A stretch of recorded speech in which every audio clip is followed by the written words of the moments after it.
to go first. Thanks, y'all, for having us today. It's a pleasure to be amongst friends, and what a great venue. So thank you for your invitation. I'm going to keep it real succinct. Our inspiration and what inspires me to write my stories are typically three different things. I find that people, places, and political and social issues are what drive my stories. And as far as when it comes to inspirational people, I get the privilege to write for the Gwinnett Citizen. I get to meet incredible people who do incredible things every day. And it's a privilege to write about such people in Gwinnett County. But as far as my books go, for Couch Time with Karin, which is a memoir set in my hometown of Dunwoody, Georgia, it's about the Dunwoody girls who are my real life girlfriends of over 30 years. And our relationship with our best friend's mom, Karin, who taught us life lessons. She was a former model from the 1950s, quintessential red lipsticks and nails and toenails. And it is the life lessons she imparts to us before she takes her last breaths from dying from breast cancer. And in the Sacred Heart series, which is the tonic bottle you see there, that is a new series. Aspirations, the Heart, which you see here, is the first book in the series. And the second book, Hope Never Rests, will come out later this month. And this series was inspired by my grandma, a strong-willed woman who I call Gigi, who defied her father's orders to stay on the family farm in southern Indiana, marry and have kids. She wanted to pursue an education, and she secretly applied to nursing school at Methodist Episcopal Hospital in Indianapolis. She was accepted, and she had to sew her uniform, and she and her mom hid it in her hope chest at night. One day when her father came in off the field, she was gone for Indianapolis. And as a result, he disowned her for wanting an education, to breaking the chains of poverty. Sounds unreal, doesn't it? And so she knew that defying his rules and breaking the chains, that was a huge sacrifice. And she wanted to become a registered nurse. She wanted to travel the world. She wanted to experience a life well lived. But it was the sacrifice of her family. So when I take that inspiration, I take it to also inspirational places. And I transplanted that story into a city that I love, which is Atlanta. And growing up, my dad was the organist for the Shrine of the Immaculate Conception Church downtown. And the priest shared rich stories and histories about the Old South and historic markers and how the church was used as a hospital. And so when we were talking about historical accuracy just a little bit ago and how important is that, as a former medical writer and a textbook author, it's important to have your information correct. So I do a lot of research, and I rely on my libraries in the Atlanta History Center to discuss what the authentic state is of Georgia at the turn of the century, at the 1900s.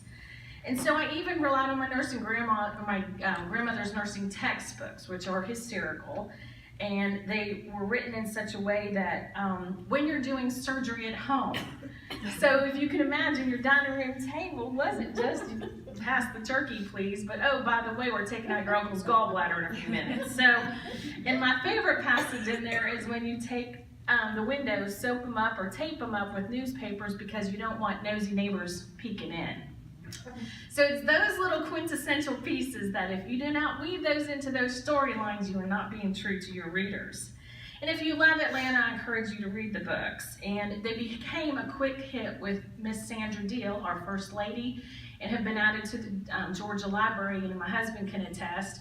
After I read her letter she wrote me this past summer, she said, hurry up with that second book. I'm anxious to read it because I'll be adding it to the library too. So that meant the world to me, and after my feet finally touched the floor a few days later, got with my publisher and said, let's hurry up. So inspirational politics and social issues are my last piece that I want to address. And when you're looking at issues, I like to address social issues and political issues that were occurring over 100 years ago that we're still having to address today. And so when you take a look at, example for Aspirations of the Heart, I like to weave the tale that includes characters that are good and evil who are always asking themselves, who am I and what kind of dreams do I want to pursue? I look at race relations and hospitals providing good quality care and wealth and poverty and women's roles in society. And even the unregulated use of tonics for medicinal purposes. Because after all, they were looking for quick fixes like we are today, and aren't we still? And also I like to take a look at where hope never rests, and those issues are greed, ambition, corruption, and even the illicit sex trade of children. And doesn't that sound like something ripped out of the headlines from today's papers? But they were dealing with those issues back then as well.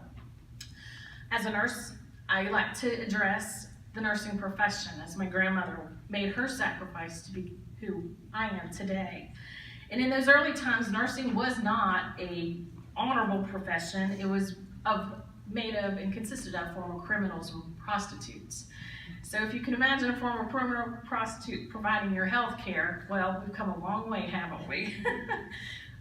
So I want to tell you that my red clay path to inspiration, the people, the places, the political and the social issues are what drives me.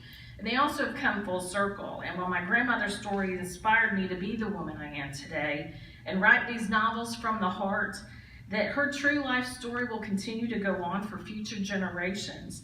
And I saw you had someone from Georgia Gwinnett College, and I'm honored to say that my family is donating my grandmother's nursing items, her memorabilia, her nursing cape, her textbooks, her instruments, and her report cards, and all those things that went along with it. And they've lived 90 years to be where they are today. And they will be dedicated and unveiled next month at the School of Nursing.